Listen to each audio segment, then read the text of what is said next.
Hello students, today the discussion chapter number 13 the moon asleep and satellites. जो चंद्रमा है उसकी विशेषताओं के बारे में आज हम पढ़ने वाले हैं। तो करते हैं अपनी क्लास को start.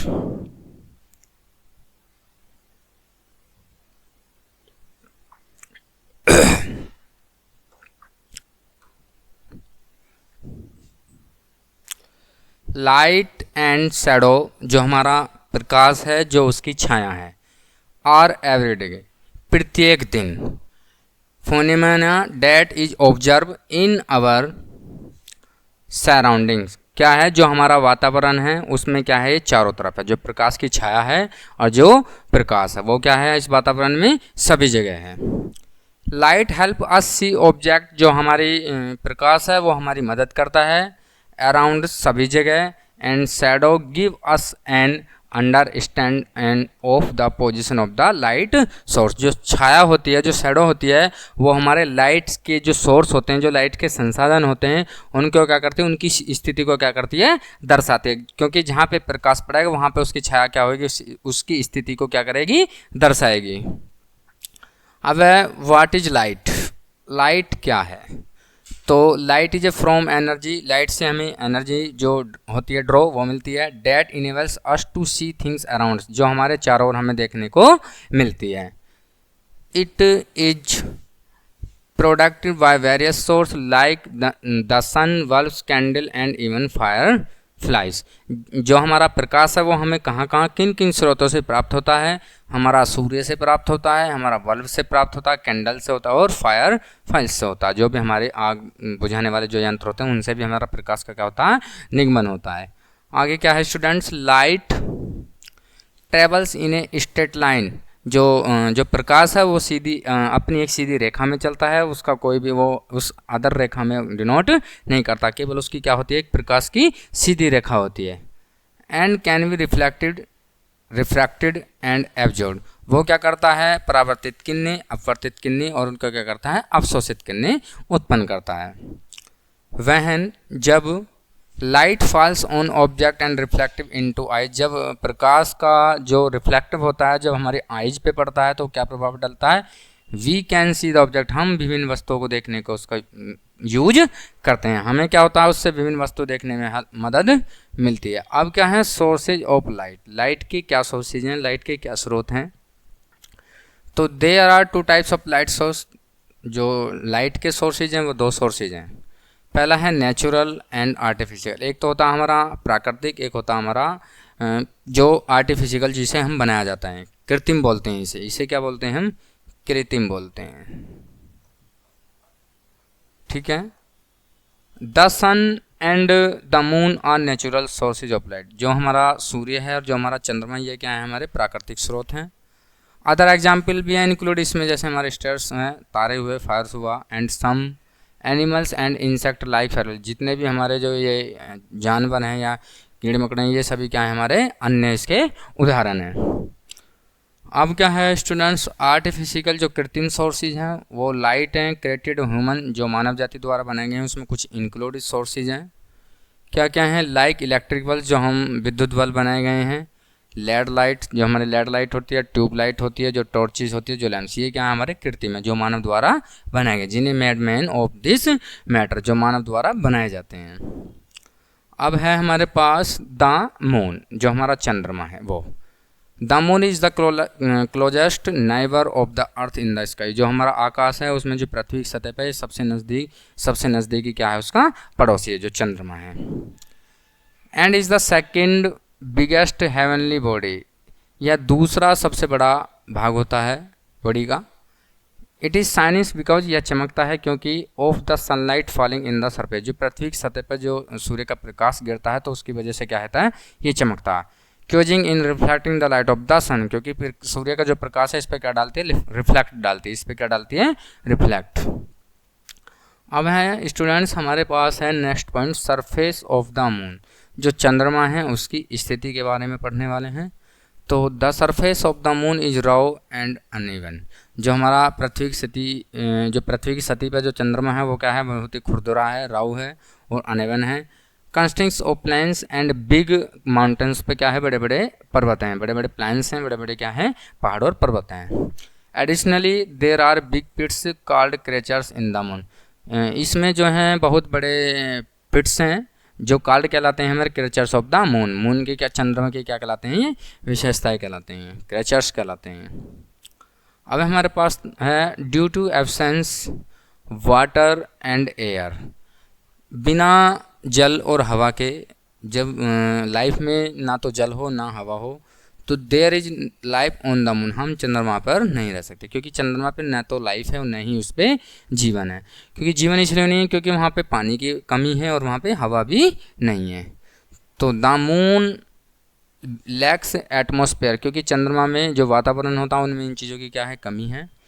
Which means there is no protection against, क्योंकि वहाँ पे सुरक्षा की कोई उपलब्धि नहीं है।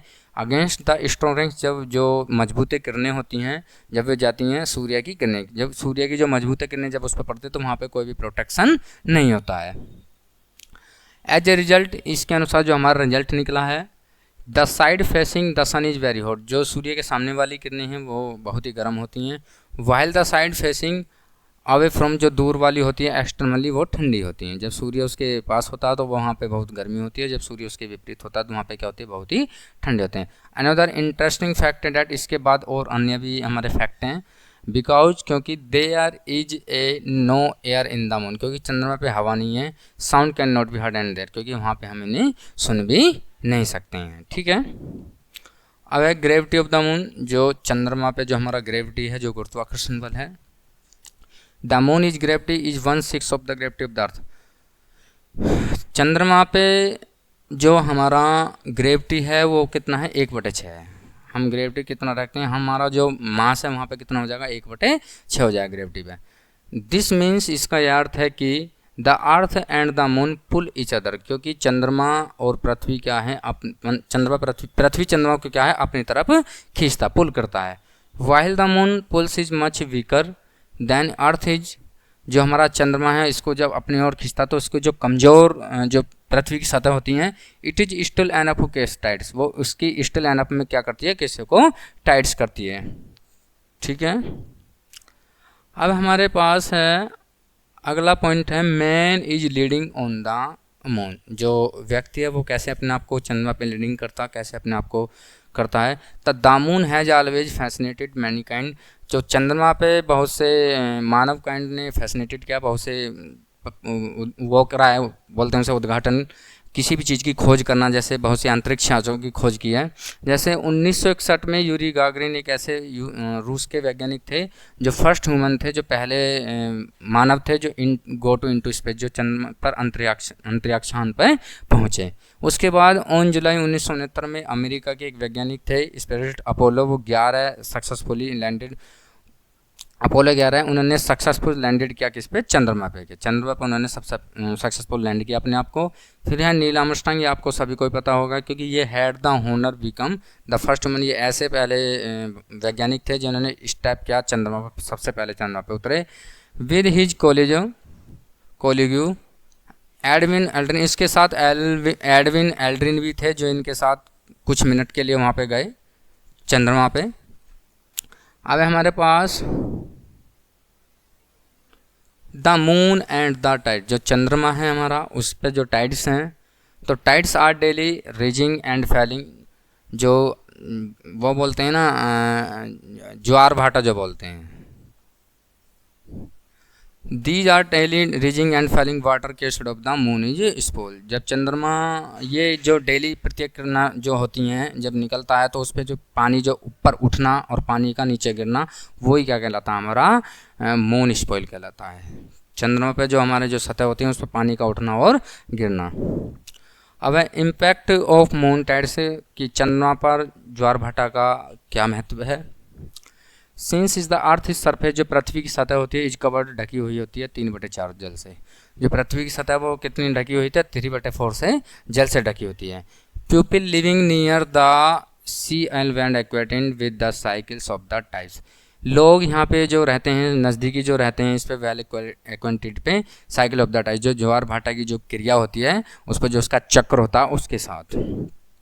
द ग्रेविटेशनल, जो गुरुत्वाकर्षण वाला ऑफ द सन, सूर्य एंड द मून कंबाइन, जो चंद्रमा के साथ जुड़ा हुआ है, to exert force in the earth is water bodies, उस पर क्या करता है, पृथ्वी की सतह पे क्या करता है, एक फोर्स डालता है वाटर बॉडीज। इसके बाद जो जल की जो क्रिया होती है रिजल्टिंग, उससे क्या निष्कर्ष निकलता है, टाइड्स इन द सी, हमें देखने को क्या मिलती है वहाँ पे, ज्वार भाटा मिलती है। जो जल का ऊपर उठना और जल का नीचे गिरने की जो क्रिया होती है उसे क्या बोलते हैं, हम ज्वार भाटा बोलते हैं। द मून इज क्लोजर, जब चंद्रमा अपनी प्रोबेशनल स्थिति को बंद कर देता है तो the earth compared of the sun, फिर पृथ्वी की जो कंपेयर की जाती है सूर्य से, लीड्स ऑफ स्ट्रॉन्ग, क्योंकि वह बहुत ही मजबूत होता है, pull on the seas and ocean, क्योंकि उस पर वहाँ देखने को वो क्या खींचते हैं अपने आप को, सागर और महासागर में अपने आप को खींचते हैं मजबूती से। दिस अपवर्ड अट्रैक्शन, जो इसके आगे पीछे की जो क्रिया होती हैं, अट्रैक्शन जो होता है अपवर्ड में, cases hide tides on this side of the earth, वो पृथ्वी को अपनी तरफ अधिक खींचता है, हाई टाइड्स करता है, पृथ्वी की सतह पर जो उच्च ज्वार आते हैं, क्या बोलते हैं इसे, इन केसों में जब अट्रैक्शन होता है ऊपर की तरफ तो पृथ्वी की सतह पर क्या होते हैं, उच्च ज्वार आते हैं। अर्थ फेसिंग, जब पृथ्वी की सतह की तरफ होते हैं, उसकी विपरीत दिशा में होते हैं, तो the moon as in opposite, उसकी विपरीत दिशा में होते हैं, तो द साइड, उस पर क्या होता है, हमारे जो नीचे की तरफ जो जाते हैं ज्वार। इन द एरियाज बिटवीन, ये जो क्षेत्र है हमारे, इन दोनों में टू हाइट्स टाइड, इसमें दो प्रकार के हमारे ज्वार भाटा आते हैं। The weather from the low tides, एक तो जल का जो छोटे छोटे जो हमारे ज्वार भाटा आते हैं, जल का ऊपर उठना, वो पहला है हमारे पास इम्पोर्टेंस ऑफ टाइड्स, जो ज्वार भाटा है वो महत्वपूर्ण है। Tides have significant practically implication of the sail, इससे हमें नाविकों को सहायता मिलती है प्रैक्टिकली जो इनका उपयोग किया जाता है। ड्यूरिंग हाई टाइड्स, जब ऊंचे आते हैं, शिप्स कैन इसलिए, तो जहाज़ों को आसानी से उसमें सहायता मिलती है। एंटरप्रेट्स में, interpret sense the water is the deep, even जब ये पानी की गहराई ज़्यादा ही डीप हो जाती है तब क्या होता है, even close to the shore, उसमें क्या है, उसकी मात्रता को बहुत ही क्लोज देखने से मिलती है। फिशरमैन, जो मछलियाँ होती हैं हमारे पास, आर रिलेटेड नॉलेज, उनसे यह सीख मिलती है कि टाइड्स वहन वेंटूनिंग इनटू द सी, जो हमारे समुद्रों में देखने की क्रियाएं मिलती हैं, उनसे हमें बहुत सीख मिलती है। कैच फिश, जो इनको पकड़ा जाता है। हाउएवर, कैसे, ड्यूरिंग लाइव टाइड, जब ज्वार कम आता है, the face difficult bringing their boats, उसमें क्या कठिनाइयाँ होती हैं नाव को चलाने में। बैक टू शोर, उसके जो पीछे की तरफ होता है। सी वाटर रिगार्डेड, वो अपनी तरफ उसे खींचने को क्रिया करता है, जब उसके सामने ज्वार की क्रिया कम होती है तो वो उसके जो किनारे पर जो पहुंचा जाता है बहुत ही आसानी से नहीं पहुंचा जाता। अब है फॉर्मेशन ऑफ शैडो, जो छाया की जो फॉर्मेशन है उनके बारे में पढ़ने वाले हैं। शैडो आर फॉर्मेट, जो छाया बनाई है, वैन ए ओपिक ऑब्जेक्ट, उसमें कुछ ओपिक ऑब्जेक्ट हैं जो देखने को मिलते हैं। Blocks path of the light, जो सूर्य के प्रकाश में अवरोध पैदा करते हैं, क्या करते हैं, सूर्य के प्रकाश में अवरोध पैदा करते हैं। It is important to note that, ये सबसे महत्वपूर्ण है जो नोट किया है कि that shadow can not be formed, कि परछाइयों को बनाया नहीं जा सकता इन टोटल डार्क, क्योंकि वहाँ पे क्या होता है, डार्कनेस होता है। एज देयर नीड्स भी, उसको देखने के लिए हमें किसकी ज़रूरत है, लाइट सोर्सेज की ज़रूरत है, और फिर वहाँ पे क्या होगी, हमारी शैडो एग्जिट हो जाएगी, जो छाया है वो क्या होगी, वहाँ पे एग्जिट होगी। अब हमारे पास टाइप ऑफ ऑब्जेक्ट, जो हमारे ऑब्जेक्ट हैं उनके जो टाइप हैं। एक था हमारे पास ओपिक्यूट ऑब्जेक्ट, सबसे पहला क्या है, ओपिक ऑब्जेक्ट। ये क्या है, ओपिक ऑब्जेक्ट आर ऑब्जेक्ट, ये ऐसा ऑब्जेक्ट है that do not let light pass the through, जिससे जो है प्रकाश का जो गुजरना होता है वो पास नहीं होता है। वहन these object observe the path of the light, ये जो प्रकाश होता है उसको क्या करते हैं, ऑब्जर्व करते हैं, उसको जाने नहीं देते हैं। They create and clear and dark shadow, वहाँ पे क्या बनती है, बिल्कुल साफ और गहरी काली छाया बनती है। एग्जाम्पल्स हैं उसमें कौन कौन से आते हैं हमारे पास, ओपिक ऑब्जेक्ट में इंक्लूड है वुड एंड मेटल्स का, जो हमारे लकड़ी और जो पदार्थ होते हैं, क्योंकि इस पर सूर्य का प्रकाश आर पार नहीं होता और यहाँ पे क्या रुक जाता है, सूर्य का प्रकाश रुक जाता है, रिफ्लेक्शन नहीं कर पाता है। अब क्या है हमारे पास, ट्रांसपेरेंस ऑब्जेक्ट है, जो पारदर्शी होता है, जहाँ पे सूर्य का प्रकाश को आसानी से आर पार देखा जा सके। तो ट्रांसपेरेंस ऑब्जेक्ट ये ऐसा ऑब्जेक्ट है जो on the other hand allow light to pass through them, क्या, जिससे जो सूर्य के प्रकाश किरणें वो आर पार हो सकें। These object do not form shadow, इस पर कुछ छाया नहीं बनती है। The light can passing through, जब प्रकाश इससे पास होकर गुजरता है तो दैम विदाउट ऑब्जेक्शन, उसी के साथ क्या हो जाए तो ऑब्जेक्शन होती है। एग्जाम्पल ऑफ ट्रांसपेरेंट, इसमें कुछ उदाहरण है। ऑब्जेक्ट ऑफ बटर पेपर, जैसे हमारा बटर पेपर है, एंड एक क्लियर प्लास्टिक बैग है, विच कैन बी रिफेयर्ड एंड ट्रांसक्यूलेंट, यहाँ पे क्या होता है, जो सूर्य का प्रकाश होता है वो ही रिफेयर्ड करता है ट्रांसक्यूलेंट में।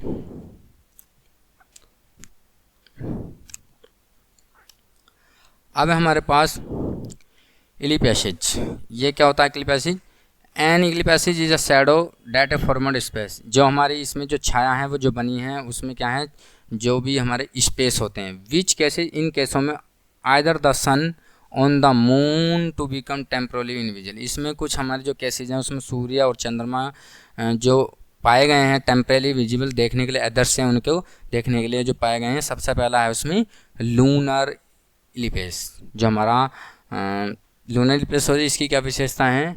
ए lunar eclipse occurs on a full moon light, इस पे क्या होता है, इसे वैसे बोलते हैं चंद्र ग्रहण बोलते हैं, इसे क्या बोलते हैं? चंद्र ग्रहण। ये रात को होता है, फुल नाइट में दिखता है। चंद्र ग्रहण जो होता है फुल नाइट को होता है। As the moon revolves around the earth, ये कब होता है? जब पृथ्वी जब जो चंद्रमा पृथ्वी के अराउंड कराता है, चक्कर लगाता है, यह क्रिया जब होती है। The earth shadow falls on it, जब पृथ्वी की छाया इस पर गिरती है तो making the moon appear invisible to us, तो वहाँ से जो चंद्रमा की जो छाया वो क्या हो जाती है? इनविजिबल हो जाती है, अदृश्य हो जाती हैं। During a lunar eclipse the earth comes between the sun and the moon, यह क्रिया जब होती है जब पृथ्वी सूर्य और चंद्रमा के बीच में आ जाता है। यह क्रिया कब होगी? लूनर वाली जो होगी हमारा जो चंद्रग्रहण होगा कब होगा? जब पृथ्वी जो चंद्रमा और सूर्य के बीच में आ जाएगा। If the complete disc of the moon is covered, क्योंकि यह पूरी कंप्लीट चंद्रमा को पूरी तरह से ढके हुआ होता है, कंप्लीट करा हुआ था द साड़ा उसकी छाया को। The side of the earth it is non A total lunar, ये जो इसकी छाया जो पड़ती है पृथ्वी पे तो वो क्या कहलाता है? लूनर एलिमेंट कहलाता है। If only A part of the moon, केवल ऐसा पार्ट ही है चंद्रमा का जो हिडन होता है बाय द शैडो, जो छाया उस पर नहीं पड़ती है। It is called particle lunar space, वह क्या कहलाता है? पार्शियल लूनर एक्लिप्स कहलाता है। अब है हमारे पास सोलर जो जिसे बोलते हैं सूर्य ग्रहण, इसे क्या बोलते हैं? सूर्य ग्रहण। इसे क्या बोलते हैं हम?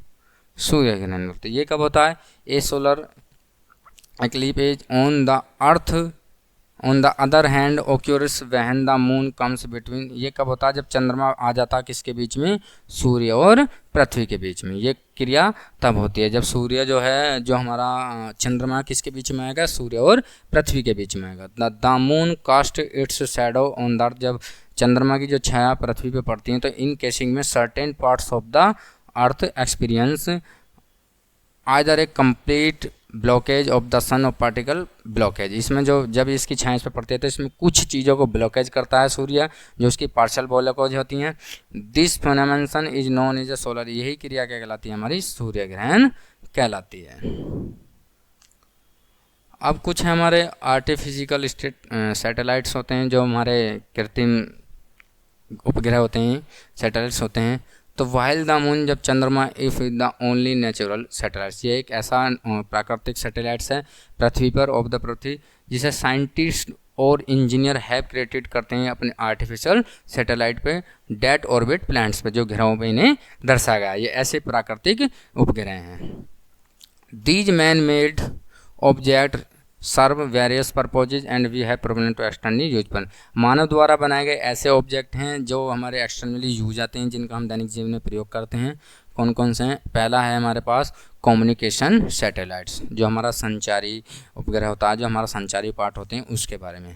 तो कम्युनिकेशन सैटेलाइट्स में कौन कौन से हैं? सच है जैसे हमारा इनसैट 3 हुआ, आरसैट हुआ, into space to facilitate world wide, ये ऐसे हैं जो हमारे स्पेसों को फैसिलाइट करते हैं, जो हमारे अंतरिक्ष यान पर पाए गए हैं। जैसे हमारे पास टेलीफोन है, कन्वर्जेशन, जो हम टेलीफोन पे कन्वर्जेशन करते हैं एंड ट्रांसमिट करते हैं। अब टेलीविज़न है, जो प्रोग्राम हम जो टेलीविज़न पर हम प्रोग्रामों को देखते हैं वो भी किस में आते हैं? हमारा कम्युनिकेशन सैटेलाइट्स में आते हैं। They play crucial role in the global communication network, इसका जो प्ले रोल होता है ग्लोबल में कम्युनिकेशन नेटवर्क के लिए किया जाता है। अब हमारे पास वेदर सैटेलाइट्स, जो हमारे मौसमी ग्रह होते हैं। तो वेदर सैटेलाइट्स आर स्पेशली, ये बहुत ही स्पेशलिटी होते हैं, फॉरेस्ट द वेदर, मौसम की जानकारी के लिए। तो बाय कैप्चर इमेज, इसमें बादलों की इमेजों को कैप्चर किया जाता है, बादलों को, घने बादल जब हो जाते हैं उनको कैप्चर किया जाता है। उससे क्या मिलता है, डिफरेंट डिजाइन देखने को मिलते हैं। The satellites provide yearly warning, है हमें संकेत देता है जल्दी से, क्या देता है कि of storms and cyclones and the help meteorological.